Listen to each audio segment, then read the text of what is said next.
రామచంద్రుడా, కాదు కాదు వీరదాసుడా,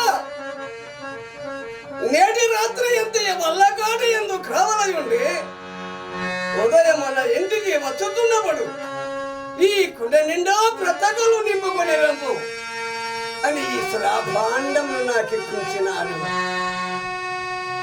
అఖో శ్రాభాండమా,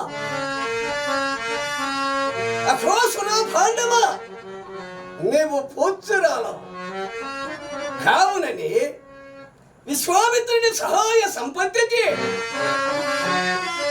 విశ్వ సంభరాదేవికి ఆస్థానముకు మధ్య భుజిపీచిపై అధిష్ఠించి ఉన్నావు.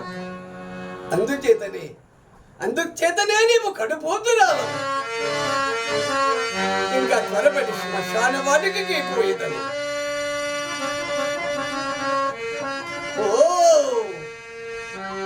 అంధకారం అప్పుడే బ్రహ్మాండమంతయు ఆవరించి కన్నులున్న వారిని సైతము విద్యవాన్ను చేయుతున్నది కదా ఈ అంధకారము.